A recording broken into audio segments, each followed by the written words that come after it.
สวัสดีครับท่านผู้ชมวันนี้รายการวัดไผ่หินเพื่อชีวิตก็จะนำท่านผู้ชมเข้าสู่งานเกษตรภาคเหนือครั้งที่ 9ในงานนี้ก็มีสิ่งที่น่าสนใจอย่างหนึ่งคือระบบการศึกษาของจุฬาลงกรณ์มหาวิทยาลัยนะครับซึ่งเป็นหลักสูตรใหม่ซึ่งเรียกว่าช่วยให้เป็นผู้ประกอบการในชุมชนนะครับซึ่งอันนี้ถือว่าเป็นสิ่งที่ดีนะเพราะว่าการศึกษาส่วนใหญ่เนี่ยมักจะเน้นเรื่องให้เป็นวิชาการไปทำงานอื่นต่อแต่นี่มาเข้าสู่เป็นผู้ประกอบการเกษตรของเรานะครับก็ได้พบกับนักศึกษาที่ออกงานในงานเกษตรภาคเหนือนะครับ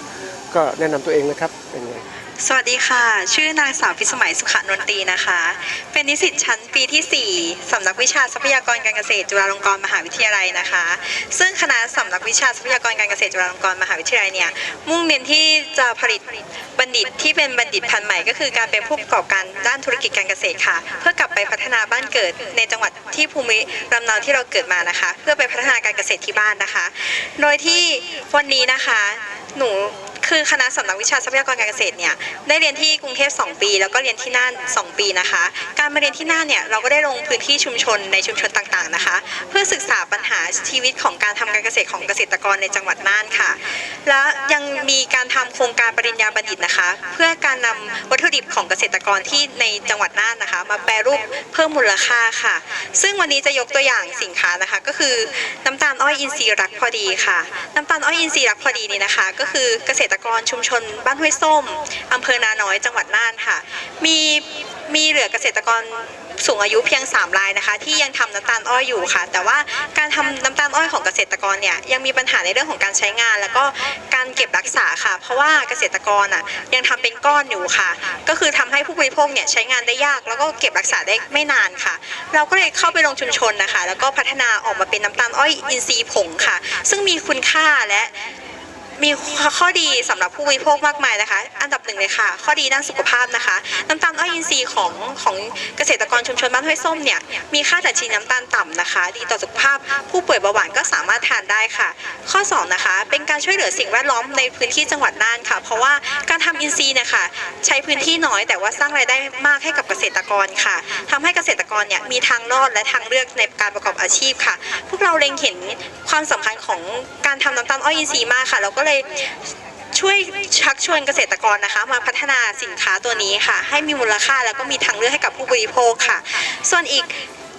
หนึ่งในโปรเจกต์ของพวกเรานะคะก็คือภาชนะโลกรักโลกนะคะเป็นเพียงการนำกาบไผ่ค่ะที่เป็นขยะค่ะนำมาแปรรูปนะคะเป็นภาชนะที่รักโลกนะคะโดยการนำมาทำมือค่ะเป็นสินค้าที่ช่วยรักโลกด้วยแล้วก็นำสินค้าที่นำขยะนะคะมาสร้างมูลค่าด้วยค่ะเป็นสินค้าง่ายๆนะคะที่เกษตรกรที่อยู่ในเมืองไทยหรือที่ไหนที่มีวัสดุทำเองก็ได้ค่ะไม่ต้องใช้เครื่องจักรหรือว่าเงินลงทุนอะไรมากมายเลยนะคะค่ะสำหรับการเรียนที่คณะนี้นะคะหนูก็ตั้งใจที่จะกลับไปเป็นเกษตรกรที่บ้านค่ะเพื่อที่จะไปพัฒนาจังหวัดอุทัยธานีนะคะให้เกษตรกรที่จังหวัดอุทัยธานีเนี่ยมีแนวคิดแล้วก็ช่องทางการทำการเกษตรของตัวเองนอกจากการจะเป็นผู้ผลิตแล้วนะคะก็อยากจะให้เกษตรกรเนี่ยเป็นผู้ประกอบการด้วยก็คือทำเป็นทั้งผลิตเข้าใจในกระบวนการผลิตเข้าใจในสินค้าของตัวเองแล้วก็สามารถจำหน่ายสินค้าของตัวเองได้ค่ะค่ะขอบคุณค่ะคืออันนี้เป็นหลักสูตรของจุฬาลงกรณ์มหาวิทยาลัยเราไปเรียนกรุงเทพ2 ปีแล้วครับแล้วก็กลับไปวันนี้เนี่ยเรียนรู้ที่ชุมชนของจังหวัดน่านแล้วมีผลิตภัณฑ์อื่นไหมครับที่จะนำเพิ่มเติมนะครับอ๋อมีค่ะอันนี้ก็จะเป็นการนำข้าวหอมนินอินทรีย์ของเกษตรกรนะคะอย่างเช่นการขายข้าวสารเนี่ยจะต้องขายเมล็ดเต็มนะคะแต่ว่าอันนี้เป็นเมล็ดแบบว่าหักหรือว่าอะไรเงี้ยค่ะนำมาทำเป็นแป้งข้าวแทนแป้งข้าวสาลีนะคะซึ่งการนำข้าวหอมนินอินทรีย์ตัวนี้มาใช้นะคะจะทำให้สินค้าของเกษตรกรเนี่ยมีคุณค่าทางโภชนาการสูงก็คือค่าดัชนีน้ำตาลต่ำค่ะเหมาะกับผู้ป่วยเบาหวานนะคะเป็นการเพิ่มมูลค่าให้กับข้าวที่แตกหักค่ะเกษตรกรสามารถทำได้เองเลยค่ะครับมีสินค้าตัวอื่นไหมครับแนะนำไปเลยครับเพราะว่ามีประโยชน์ต่อค่ะอันนี้ก็เป็นป๊อปคอร์นของชาวไทยใหญ่จังหวัดแม่ฮ่องสอนนะคะเป็นการนำข้าวโพดพื้นเมืองพันธุ์ข้าวเหนียวค่ะนำมาทำป๊อปนะคะแล้วก็นำมาเพิ่มมูลค่าด้วยการผ ผสมลูกเดือยทอดกรอบนะคะซึ่งมีคุณค่าทางใยอาหารสูงมากทำให้เป็นผลดีกับผู้บริโภคค่ะแถมอีกยังเป็นสินค้าที่มีคุณภาพของเกษตรกรด้วยค่ะเกษตรกรก็สามารถทำเองได้ง่ายๆค่ะอย่างเช่นแพ็กเกจจิ้งอย่างเงี้ยค่ะเกษตรกรก็สามารถออกแบบได้ค่ะซึ่งโครงการนี้นะคะที่เราทำมานะคะเมื่อจบโปรเจกต์แล้วนะคะเราจะถ่ายทอดองค์ความรู้การทำการตลาดให้กับเกษตรกรที่เกษตรกรสามารถทำได้ง่ายทำได้เองด้วยค่ะครับแล้วตัวอื่นมีไหมครับที่อยากให้ความรู้กับมีค่ะสำหรับเกษตรกรท่านไหนที่ปลูกเห็ดนางฟ้านะคะแต่ว่ายังไม่รู้ว่าจะนำดอกเห็ดไปทำอะไรนะคะ ก็สามารถนำมาทอดกรอบนะคะ โดยที่นำมาทอดกรอบแล้วก็ผสมกับผงปรุงรสนะคะ ก็จะเพิ่มมูลค่าด้วยค่ะอันนี้เป็นเห็ดนางฟ้าทอดกรอบค่ะอันนี้เป็นน้ำพริกหอมน้ำพริกกรอบโรยข้าวค่ะซึ่งเป็นการกินที่คล้ายๆประเทศญี่ปุ่นค่ะคือการที่เอาพริกค่ะโรยบนข้าวค่ะกินได้เลยค่ะไม่ต้องมีกับข้าวอย่างอื่นค่ะซึ่งอันนี้เป็นการเพิ่มมูลค่าเกษตรกรที่ปลูกหอมกระเทียมอย่างเงี้ยค่ะโดยเราไม่ใส่ผงชูรสนะคะเราจะใช้ผงสมุนไพรแทนนะคะก็มีขมิ้นชันขิงข่าตะไคร้ใบเตยใบมะกรูดค่ะทำแทนผงชูรสได้เลยค่ะอันนี้ชาผักเชียงดานะคะอันนี้ก็จะมีส่วนผสมของชาผักเชียงดาใบมิ้นท์แล้วก็ใบหม่อนนะคะซึ่งปลูกด้วยระบบวิถีเกษตรอินทรีย์ค่ะนำมาตากแดดให้แห้งนะคะแล้วก็มาพัฒนาเป็นชานะคะจำหน่ายในรูปแบบซองชงนะคะสามารถ1ซองเนี่ยสามารถทานได้3ครั้งเลยค่ะ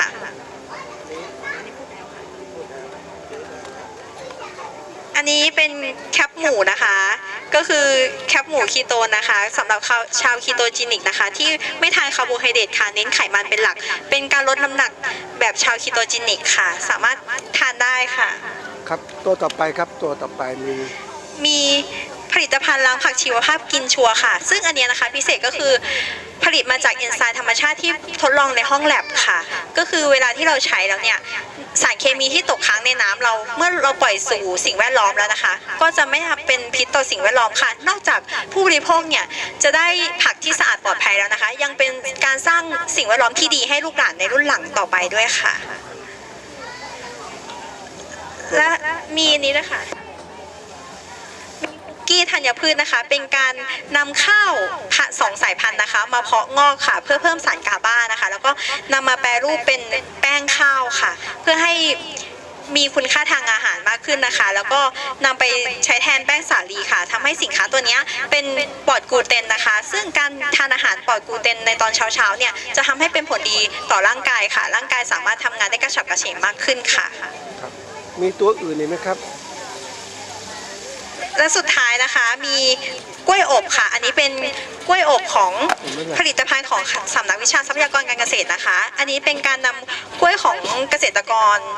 ที่จังหวัดน่านนะคะมาเพิ่มมูลค่าในการทำเป็นกล้วยอบค่ะแล้วก็มีการขอมาตรฐานแล้วก็ขออย.ด้วยค่ะ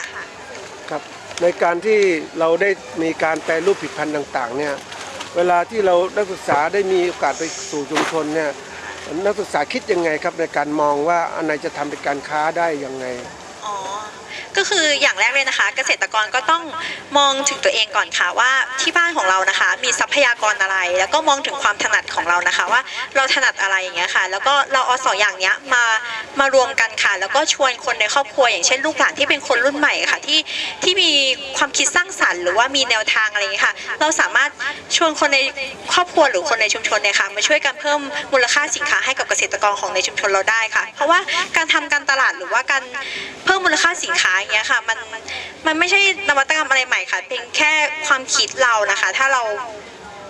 ามีสินค้าที่ของเราดีอยู่แล้วค่ะมันไม่ยากหรอกค่ะที่เราจะเพิ่มสินค้าของเราได้เพียงแค่เราต้องมองตัวเองให้เจอว่าจริงๆแล้วเรามีอะไรค่ะครับเราไป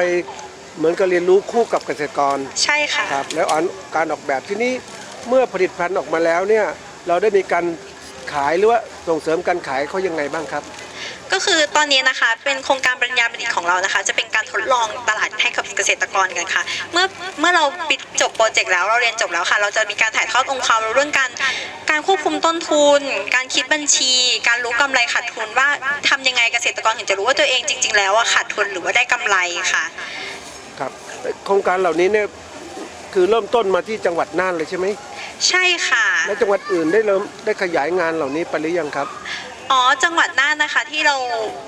ที่เรามาจังหวัดน่านก็เพราะว่าเราเล็งเห็นว่าจังหวัดน่านเนี่ยเป็นป่าต้นน้ำค่ะแล้วก็พบกับปัญหาเป็นภูเขาหัวโล้นซึ่งเป็นการใช้สารเคมีในระดับที่สูงมาก เพราะว่าเมื่อ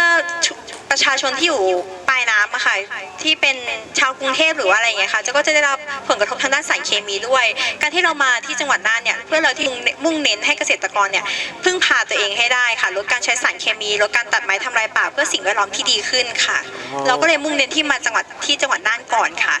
โครงการนี้เริ่มมากี่ปีแล้วเนี่ยทคณะเราเริ่มมา10 ปีแล้วค่ะตอนนี้ผลิตบัณฑิตไปได้ประมาณ5 รุ่นแล้วค่ะรุ่นละประมาณกี่คนครับรุ่นหนึ่งประมาณ50 คนค่ะ50 คนใช่ค่ะส่วนใหญ่ที่มาเรียนคณะนี้ก็จะเป็นลูกหลานของเกษตรกรนะคะสำหรับใครที่มีลูกหลานนะคะสามารถส่งมาเรียนที่คณะนี้ได้ค่ะครับค่าใช้จ่ายสูงไหมครับเนี่ยการเรียนนี้อ๋อแทบว่าจะเรียกว่าไม่ค่อยมีค่าใช้จ่ายเลยค่ะเพราะว่าที่จุฬาลงกรณ์นะคะมีทุนสนับสนุนมากมายเลยค่ะไม่ต้องมีปัจจัยอะไรเรียนได้ค่ะมีทุนการศึกษาให้ค่ะถ้าสมมติว่าเราขยันแล้วก็ตั้งใจมีความมุ่งมั่นที่จะกลับไปพัฒนาบ้านเกิดมีทุนการศึกษาให้ค่ะครับทีนี้เมื่อเราเรียนจบแล้วเรากะจะไปกลับไปที่บ้านเราแล้วใช่ค่ะจะไปเริ่มอะไรครับแนวคิดข้างหน้าเนี่ยวางแผนไว้ยังวางแผนไว้ว่าจะไปทำเกษตรอินทรีย์ค่ะเป็นพื้นที่แปลงเล็กๆนะคะโดยที่เราจะส่งขายผักเนี่ยให้กับคนในชุมชนค่ะแล้วเมื่อเราเก็บเงินได้สักก้อนหนึ่งนะคะเราจะทำโรงงานแปรรูปเป็นการเพิ่มมูลค่าสินค้านะคะแล้วหลังจากนั้นเราจะทำเป็นในระดับที่จำนวนมากระดับอุตสาหกรรมเพื่อส่งขายค่ะโดยการนำวัตถุดิบของคนในชุมชนนะคะมาทำค่ะนอกจากพืชผักมีพืชเกษตรอื่นๆไหมที่เรามองอยู่ตอนนี้มองเรื่องอ้อยค่ะเพราะว่าที่บ้านนะคะทำอ้อยแล้วก็ประสบปัญหาเรื่องการดีลกับโรงงานอะไรเงี้ยค่ะเลยคิดว่าจะมุ่งเน้นอ้อยไปทางด้านผลิตภัณฑ์ด้านความงามค่ะอย่างเช่นสครับหรือว่ามาร์กหน้าอย่างเงี้ยค่ะอ๋อครับถึงนะวันนี้การปลูกอ้อยในชุมชนเรามีปัญหาโดยเฉพาะอย่างยิ่งรัฐบาลได้แบนสารเคมีกำจัดวัชพืชบางตัวไปแล้วเนี่ยคาดว่าเกษตรกรจะมีต้นทุนการผลิตที่สูงขึ้นผลผลิตอ้อยต่ำลงเนี่ยเกษตรกรจะเลิกปลูกอ้อยใช่ค่ะจะปลูกมีแนวคิดจะปลูกพืชอื่นแทนไหมครับตอนนี้ยังค่ะแต่ว่าจะเน้นไปทางด้านปศุสัตว์ก่อนค่ะปศุสัตว์ใช่ไหมใช่ที่บ้านครับที่บ้านเริ่มเลี้ยงควายค่ะครับเลี้ยงควายย้อนกลับมาที่ควายใช่ค่ะแล้วมีการจะเลี้ยงโคเนื้อไหมเอ่ยก็เป็นต้องดูตลาดในอนาคตก่อนค่ะแล้วก็ดูถึงความรู้แล้วก็ความพร้อมของทรัพยากรที่เรามีอยู่ด้วยค่ะว่าเราพร้อมในระดับไหนอย่างเงี้ยค่ะในการที่จะเป็นผู้ประกอบการเรียกผู้ประกอบการนะเพราะว่าเราคงไม่เป็นเกษตรกรแล้วเพราะเกษตรกรคิดแคบๆนะคิดแค่นั้นแต่การเป็นผู้ประกอบการจะคิดทั้งการผลิตและการตลาดนี่ในก่อนที่เราจะจบเนี่ยเราคิดว่าเรามีความพร้อมไหมครับตอนนี้ถ้าเป็นเรื่องของทรัพยากรด้านที่ดินแล้วก็ด้านแพชชั่นแบบความตั้งใจอย่างเงี้ยค่ะคิดว่ามีพร้อมค่ะแล้วก็เราก็ต้องคุยกับพ่อแม่ที่พร้อมจะเปลี่ยนแปลงไปกับเราด้วยค่ะรวมถึงเรามีแนวคิดที่จะไม่ได้เปลี่ยนแค่ตัวเองเราจะเปลี่ยนแค่คนในชุมชนเราด้วยเพราะว่าเราอยากให้เกษตรกรเนี่ยเริ่มเป็นเกษตรกรแบบดั้งเดิมค่ะอยากให้เป็นเกษตรกร New Farmer ค่ะเพราะว่าให้รู้จักการผลิตแล้วก็การขายเป็นของตัวเองด้วยเราจะได้ลดการพึ่งพาจากต่างๆนะคะเพื่อที่เราจะได้สามารถอยู่ได้ด้วยตัวเองด้วยค่ะครับคนถามเป็นอีกอย่างคือว่าคนเคยจากชนบทไปเรียนรู้ในสังคมเมืองที่มันอยู่เป็นสุขสบายและจะย้อนกลับมาในหมู่บ้านเลยอีกเหรอย้อนกลับมาค่ะเพราะว่าเรามีเขาเรียกธรรมชาติของเราอะค่ะคืออยู่ต่างจังหวัดเราไปอยู่ในเมืองมันก็ยังอึดอัดอยู่ค่ะยังไงเราก็ต้องกลับมาที่อยู่ในที่ของเราค่ะเพราะว่าเราจะเข้าใจตัวเองดีว่าทรัพยากรเรามีอะไรเราอยากทำอะไรให้กับชุมชนที่เราเกิดมาค่ะครับหลังจากเรียนจบแล้วเท่าที่จะรู้สึกยังไงกับตัวเราเนี่ยนะมีความภาคภูมิใจในการจบวิชานี้หรือยังเรียนรู้เนี่ยจบหรือยังในตอนนี้นะคะก็ภูมิใจในระดับหนึ่งค่ะเพราะว่าอย่างน้อยเราทำให้เกษตรกรที่นาน้อยเนี่ยค่ะได้มองเห็นว่าอ้อยที่เขาทำเนี่ยค่ะมันสามารถเป็นผงได้จริงๆเพราะตอนแรกเขาไม่เชื่อเลยว่ามันจะเป็นผงค่ะเราก็ไปร่วมพัฒนากับเขาทดลองเพื่อให้มันเป็นผงจนมันสามารถออกมาเป็นผลิตภัณฑ์แล้วมันจำหน่ายได้มีความต้องการผู้บริโภคมีความต้องการน้ำตาลอ้อยสูงมากเพราะว่าเขาใส่ใจในเรื่องสุขภาพค่ะครับก็เป็นครับ เกษตรกรได้มองเห็นตลาดตรงนี้แล้วอะค่ะก็เขาก็ดีใจที่เขาทำเป็นผลิตภัณฑ์ได้และรวมถึงทำให้ลูกหลานเขาอะค่ะหันกลับมาสนใจที่ทำงานในเมืองนะคะ ก็กลับมาอยู่บ้านเพื่อที่จะมาพัฒนาสินค้าตัวนี้ค่ะ ก็เป็นส่วนหนึ่งที่ดีใจที่ทำให้ครอบครัวของเกษตรกรเนี่ยได้อยู่พร้อมหน้าพร้อมตากันมากขึ้นอย่างเงี้ย ครั ค่ะ บก็ดีเพราะว่าสถาบันสังคมในเกษตรของเกษตรกรเป็นสิ่งสำคัญในความยั่งยืน ก็ในภาพรวมนะก็ดีใจแทนประชาชนของประเทศไทยนะที่มีมหาวิทยาลัยที่คิดหลักสูตรเหล่านี้ เพราะว่าหลักสูตรเหล่านี้สร้างผู้ประกอบการที่เป็นเกษตรกรนะครับอยู่ในชุมชน ซึ่งถือว่าเป็นหัวใจสำคัญของการพัฒนา เพราะว่าประเทศเราจะเจริญได้คนเราต้องมีความรู้เกษตรกรการเกษตรของเราเจริญได้ต้องอาศัยผู้ประกอบการคือว่าลูกหลานเกษตรกรที่จะเป็นตัวสำคัญในการผลักดันการเกษตรของประเทศ ซึ่งณวันนี้ถือว่าเป็นโอกาสดีมากนะครับมีอะไรจะฝากถึงสถาบันการศึกษาประเทศชาติหรือสังคมหมู่เพื่อนไหมครับ ก็อยากให้ทุกคนรู้จักตัวเองอะค่ะว่าอย่างเกษตรกรเนี้ยค่ะอยากให้รู้จักตัวเองจริงๆว่าจริงๆแล้วเราเป็นคนเก่ง แต่เพียงแค่เรายังแสดงความเก่งแล้วความสามารถของเรายังออกมาไม่เต็มที่ค่ะ ก็อยากให้ทุกคนมั่นใจในตัวเอง แล้วก็ชวนคนในครอบครัวนะคะมาร่วมพัฒนาสิ่งดีๆที่เรามีอยู่ค่ะ ให้ทุกคนได้เห็น และทำให้ทุกคนรู้จักเรานะคะ เพื่อเป็นการสร้างสิ่งดีๆให้กับประเทศไทยของเราค่ะ ถ้าเกษตรไทยพัฒนานะคะ เชื่อว่ายังไงประเทศไทยก็พัฒนาค่ะขอบคุณค่ะครับก็วันนี้ก็ได้วิทยากรที่ดีมาคนหนึ่งในการมันให้ความรู้กับผู้ประกอบการรายใหม่ของสังคมไทย ซึ่งณวันนี้คนที่จบการศึกษาแล้วเนี่ยอยากให้กลับสู่สังคมเกษตรของเรา เพราะว่านั่นคือแหล่งทรัพยากรแหล่งการผลิตอาหารของประเทศเรา แล้วเราก็ถ้ามีอาหารการกินแล้วดีแล้วสังคมก็อยู่เป็นสุขนะครับประเทศเราเจริญแน่นอนครับวันนี้ก็ดีใจขอบคุณมากนะครับ ขอบคุณค่ะ สวัสดีครับ